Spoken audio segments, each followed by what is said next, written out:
Good evening, everyone, and thank you for joining us this evening for our bi-weekly guided meditation and Dharma talk here at the Blue Lotus Meditation and Mindfulness Center here in Brainerd, Minnesota, conveniently located in central Minnesota for all your mindfulness and meditation needs, and throughout the world too, right? We have an online presence that is pretty vast. We have at this time, we have about 480,000 YouTube channel subscribers. And so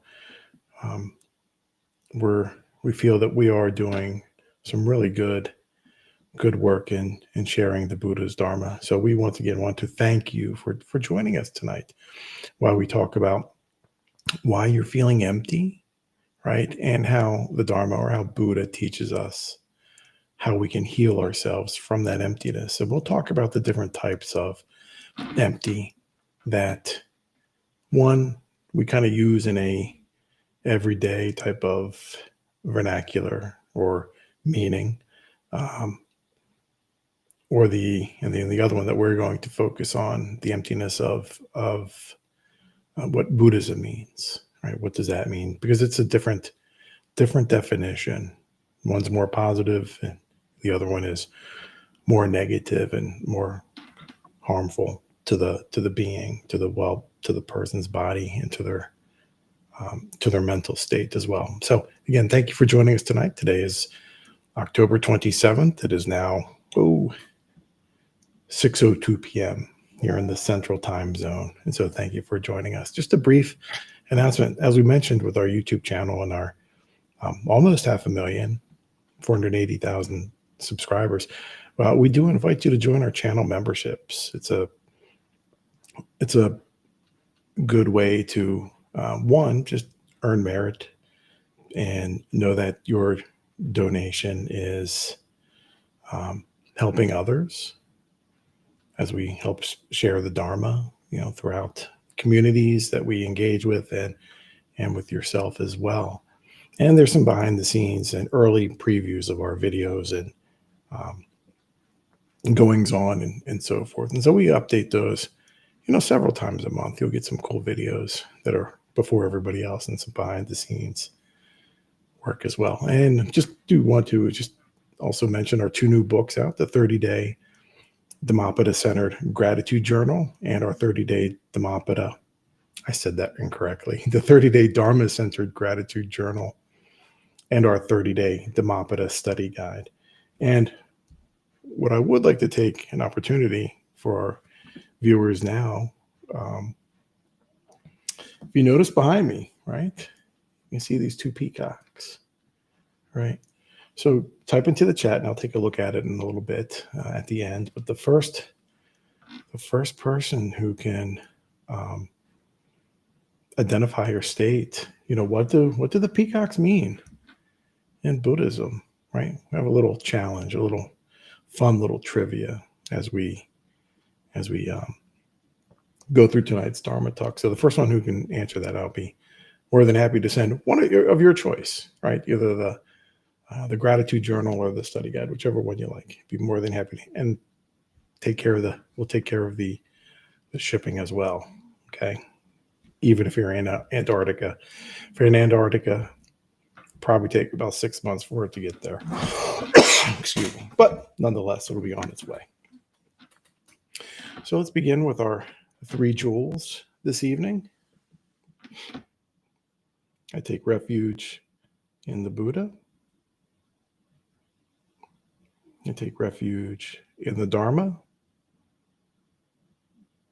I take refuge in the Sangha. Satu. Very nice. All right. So again, we do those 3 jewels. Sometimes you hear them referred to that as the triple gems or the 3 jewels. But they're really honoring the Buddha, right, himself as a teacher, as an enlightened being, as a guide for all of us to follow.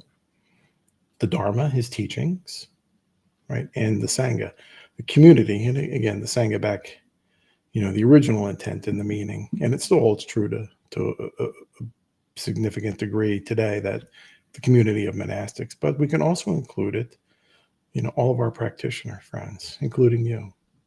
Right? So you're all part of a human Sangha, big community of people that all live together.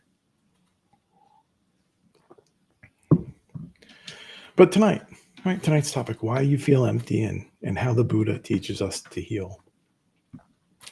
And so as we go through tonight's very important topic, right? I want you to understand, as with all topics that we talk about here, that you are welcome to ask questions either now during our live stream or sometime in the future.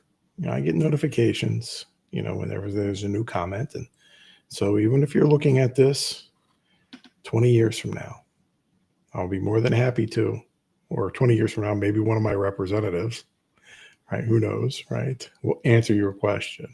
And so everybody's impermanent, right? But anyway, feel free to ask questions as you go along. But let's think about this, right? Why we're feeling empty, right? And what does it mean, right? Many people quietly struggle with that inner emptiness, right? Even when life looks good on the outside, look at all of those Instagram and Facebook posts and so forth, all the social media, whether it's TikTok or Snapchat, Snappy Chat, right? I like Snappy Chat, but Snapchat.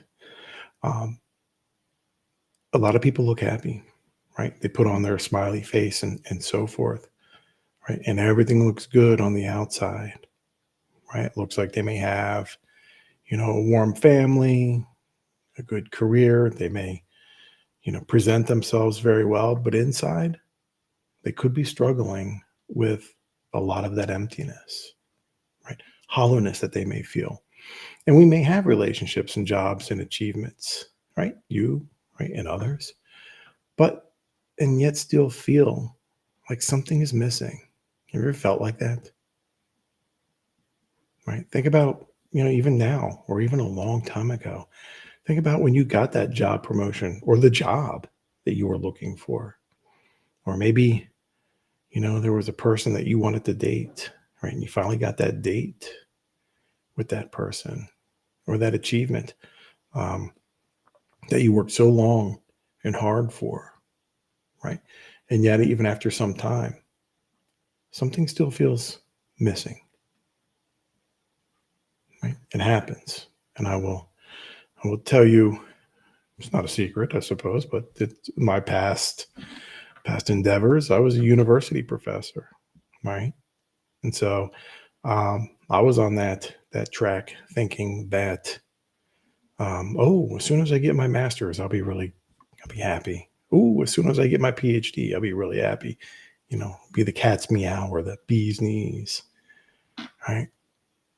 But there's always something, right? As soon as you achieve something, it doesn't matter what it is. Could be a relationship, it could be a job, it could be anything. Think of any achievement, right? That joy, that excitement kind of lasts for a little bit, right? And so what do we do, right? What is our next step after that? What do you do?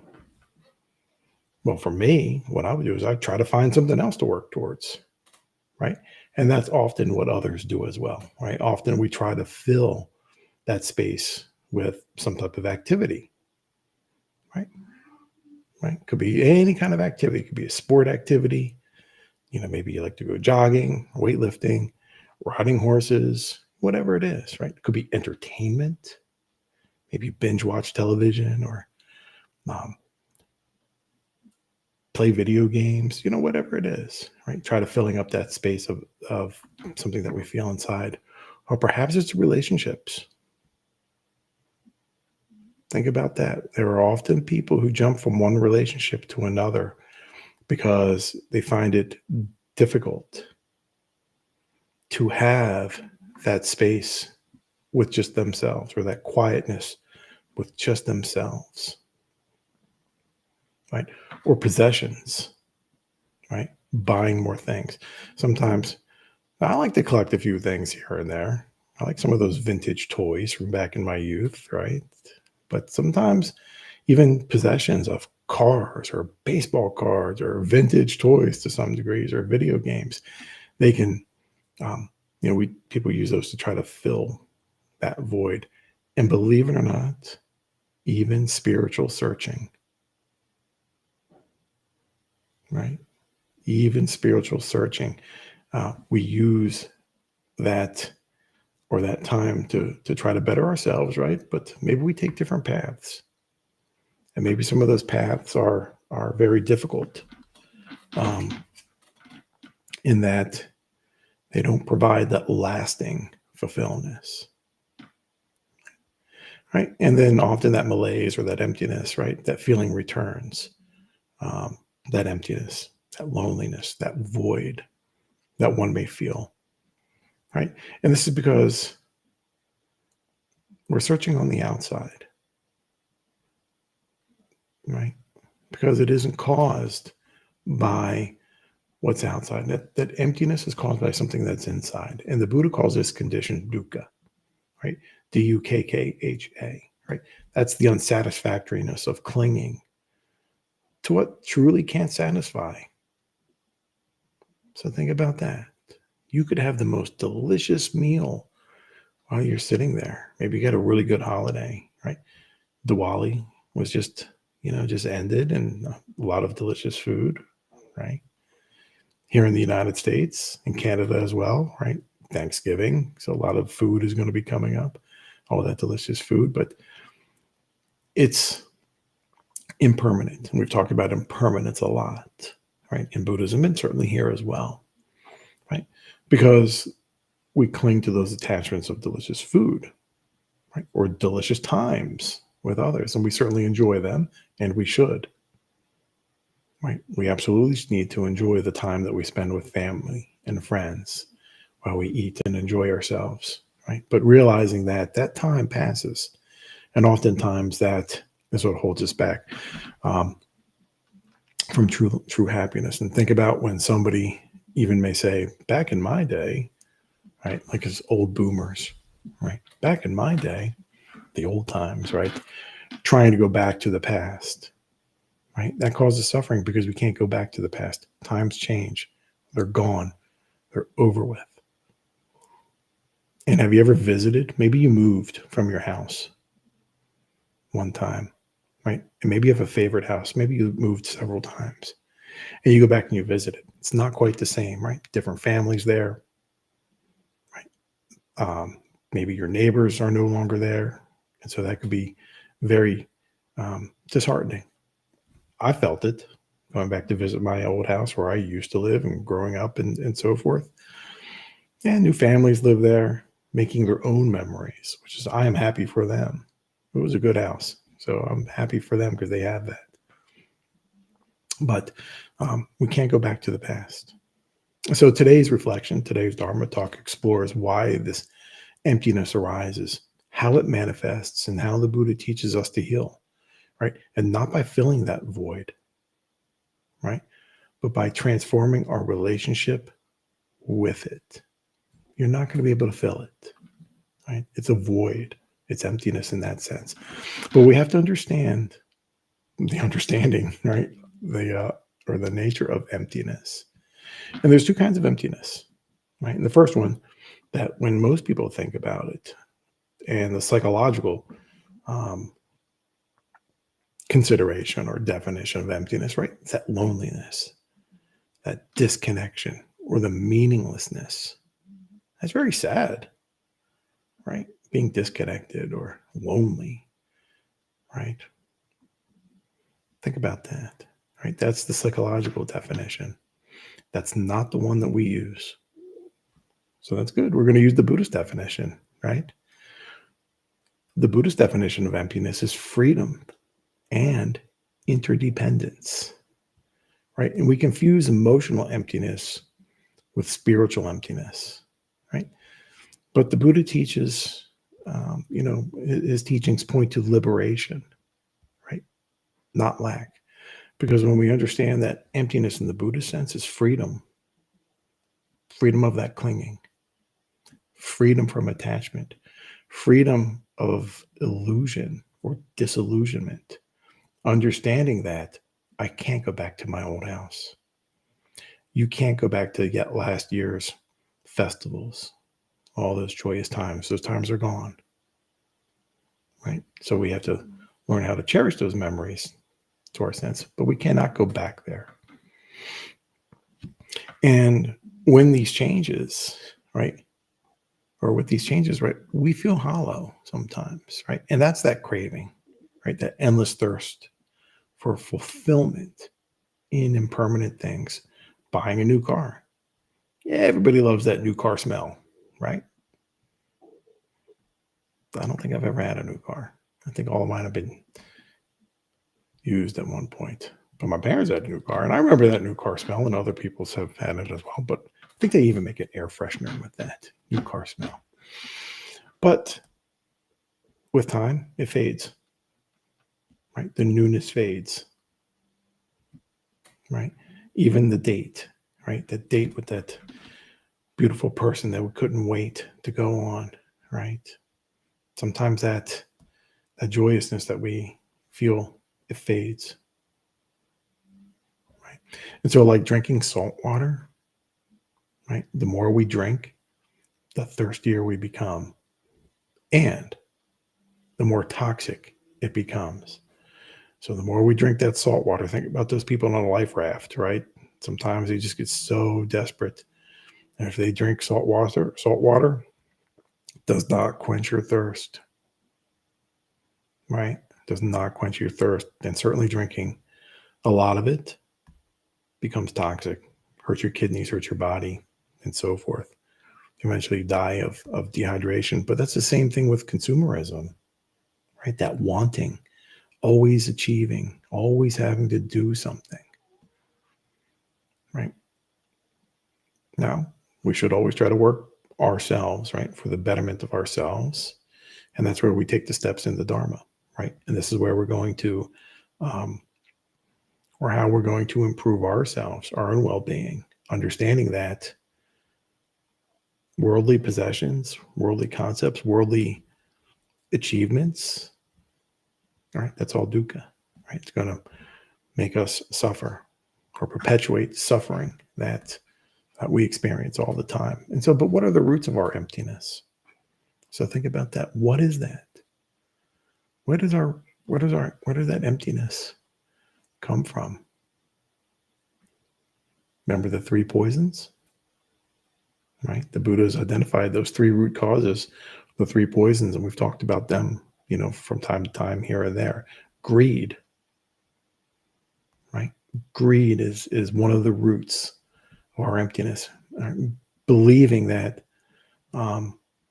more, the accumulation of more will make us whole, will make us happy.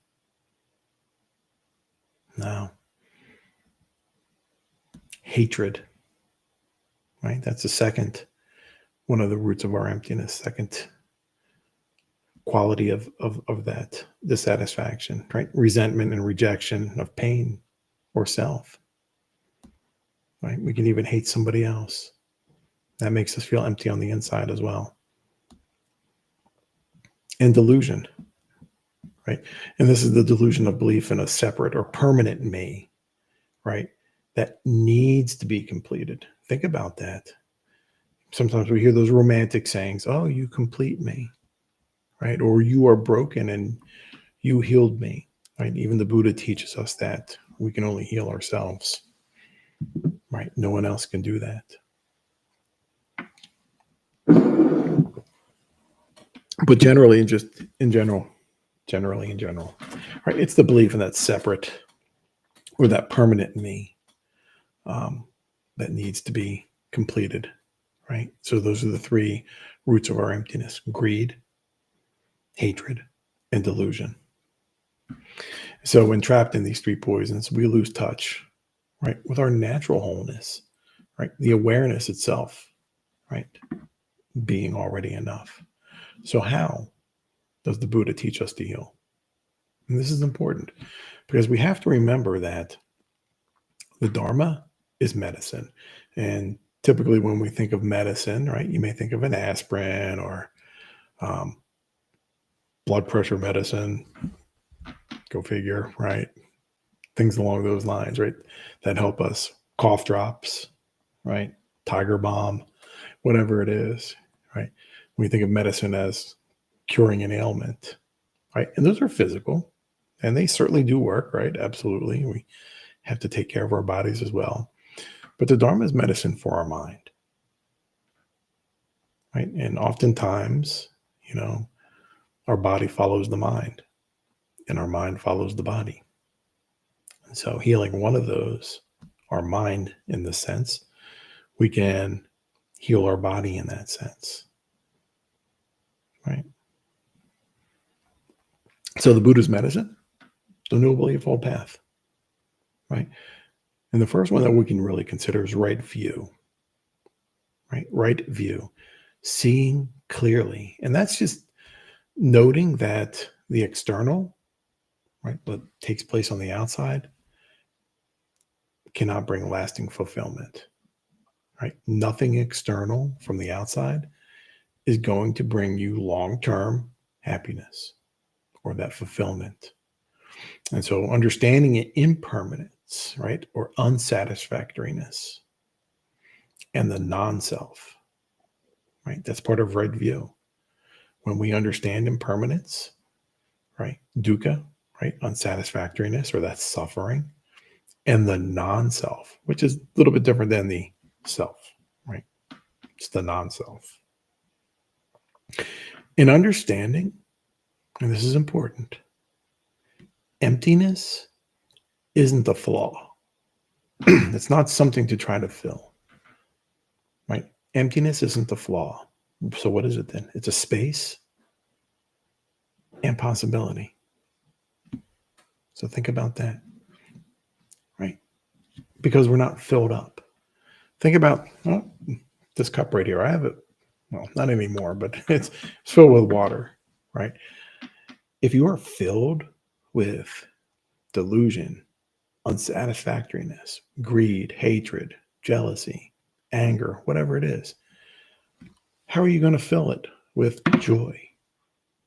How are you going to fill it with happiness? How are you going to fill it with empathy and compassion? Well, you have to get rid of those other emotions and those other conditions, right? And filling it up with skillful behaviors and skillful mindsets. And so emptiness is not a flaw. And that's why using that psychological definition of emptiness, right? It's sad, it's loneliness, it's despairing. But when you consider the Buddhist definition of emptiness, it's positive, right? It's space, it's possibility. So we have to reframe, we have to retrain what we've been taught and focus it on the betterment of ourselves, our own well-being. Second is right mindfulness, right? Turning towards the feeling, right?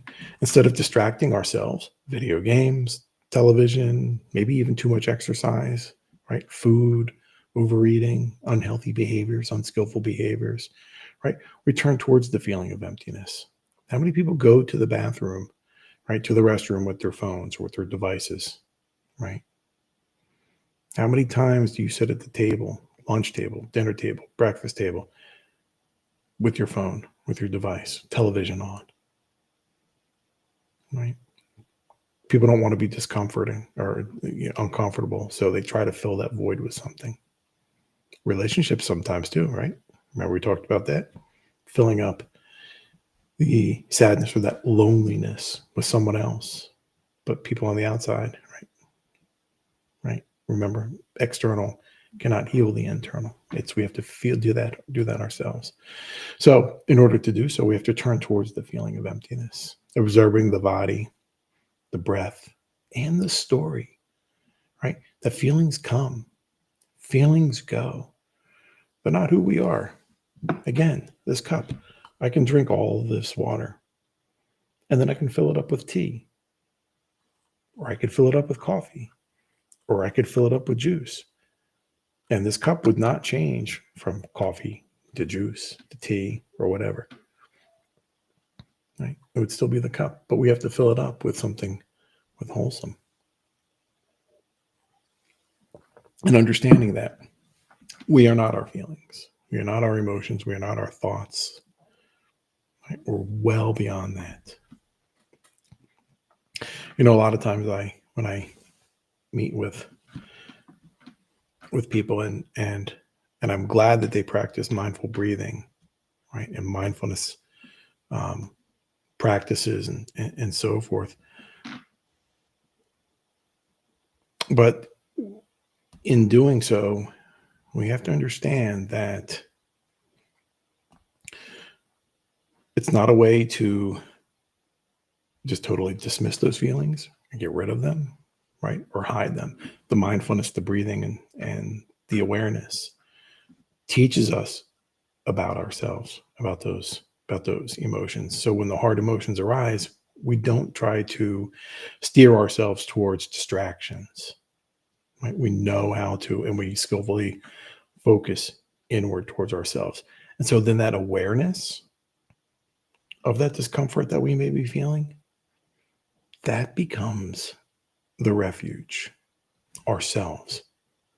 Not hiding, not distractions, not someone else.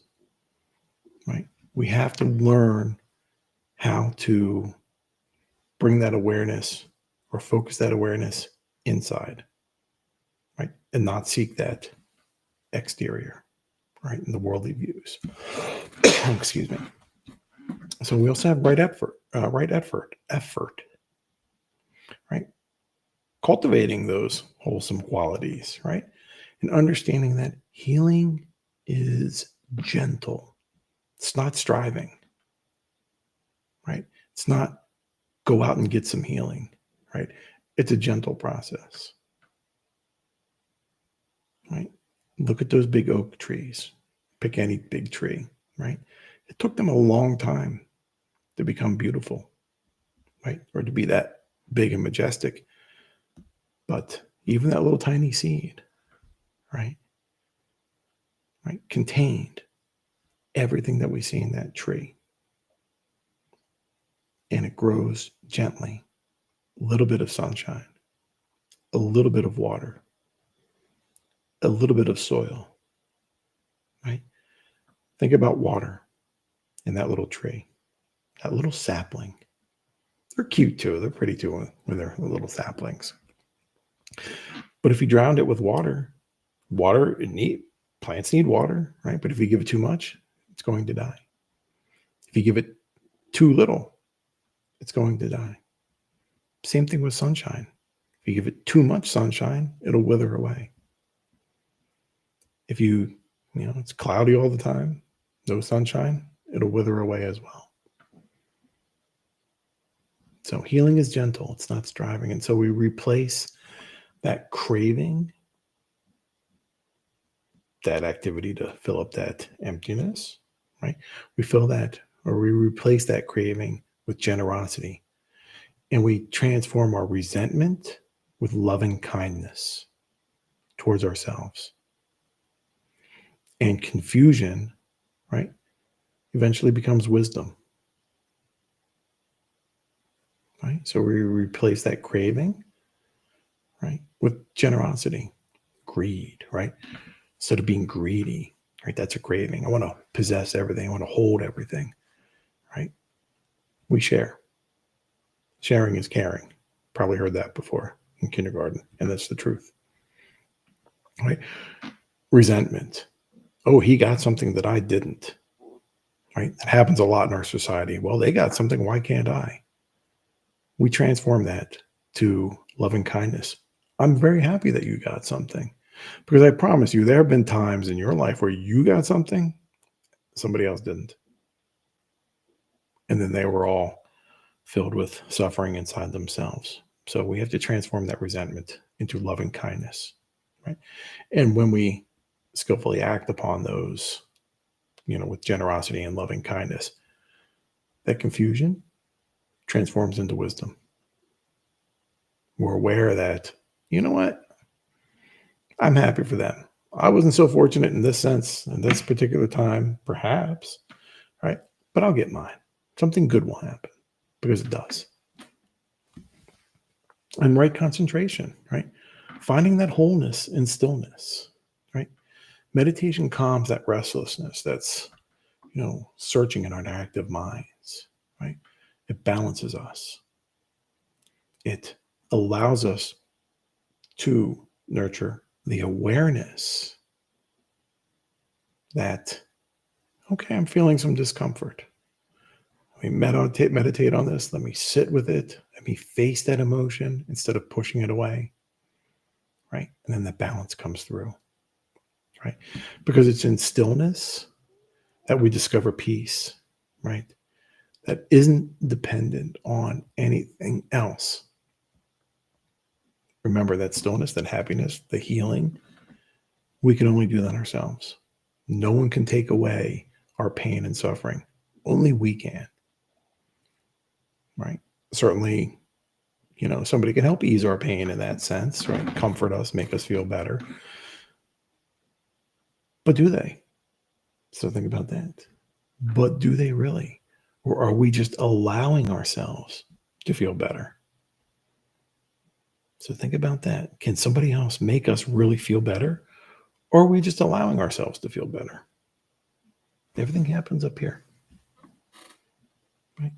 And the Buddha called this, right, the unconditioned, right?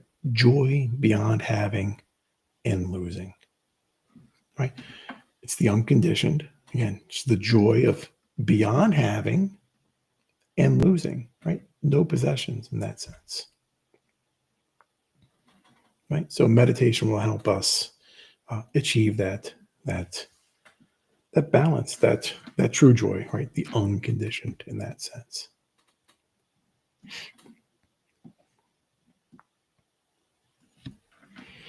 And so just to kind of wrap up a little bit, it's kind of a little over, it looks like, but that's okay, right? Our relationship with emptiness changes, right? When we practice those steps, right? Those parts of the Eightfold Path, right? We befriend it, right? That emptiness instead of fearing it. You ever hear the saying, what we resist persists, right? The more you fight something, the longer it's harmful, the more it stays, right? So instead we befriend something that maybe we do find a little scary sometimes, right? We transform that emptiness from that psychological, or the psychologist definition, to the Buddhist definition. Remember, space and opportunity. That's what emptiness really is. So, and like I said, it becomes that space that allows all things to arise and to pass away, knowing that whatever that good time we are experiencing, it will stay for a little bit and it will pass. That bad time you've had, it will stay for a little bit and it will pass. That neutral time that you're having where everything's just kind of happening, you're on autopilot perhaps, it'll stay for a little bit and it will pass. And so then understanding, right, that void, that emptiness, that dark, saddened void that we tend to migrate toward that definition, right? In actuality, becomes light, right? It becomes that possibility and it becomes that freedom that we are really trying to strive for, really trying to work for. And Rumi's got a nice little quote, regarding this, and he just states that, don't turn away, keep your gaze right on that bandaged place, right? Because that's where the light enters you, right? He's got some good sayings out there as well. But when we turn towards our own emptiness, right, with awareness and compassion, right, we discover truly that it's a doorway to awakening. So when you're feeling lonely, when you're feeling that emptiness, that's psychological, the psychologist definition, bring up our definition instead, right? Opportunity. It's that space that we need to grow.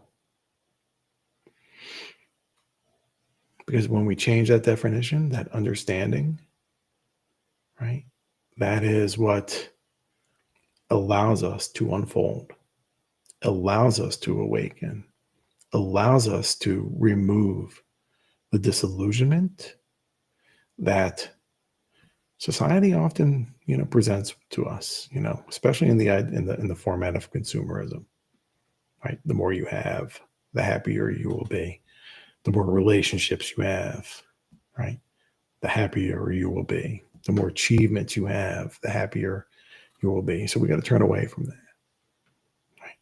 Just to allow the Buddhist definition of emptiness to fill you, and you will start working toward your own awakening and happiness and joyfulness in your being. So yeah, it's kind of hard to see the chat sometimes. I can't tell, but again, I'll go through the chat and double check. So give me a few moments. And I'll respond to you. Absolutely. So our next talk will be on November 10th, right? And it's going to be titled something along the lines, pretty certain, The Economics of Mindfulness, right? So think about that, the economics, right? Not necessarily the dollars, right? Or the cost of that in that sense, but perhaps it could be. So think about that. Our next topic, the economics of mindfulness. And so I do want to thank you all again for coming out this evening and spending some of your precious time with us as we explored, our own emptiness and how we can transform that into a positive, and what steps that the Buddha gives us, in his medicine to help heal us in that sense. So with that, my friends, I will see you on November 10th, 6:00 p.m., or even sooner, right? If you feel like contacting us, absolutely. We always welcome it. And we have plenty of offerings and activities for you to practice with and so forth. We look forward to hearing from you. Many blessings to you.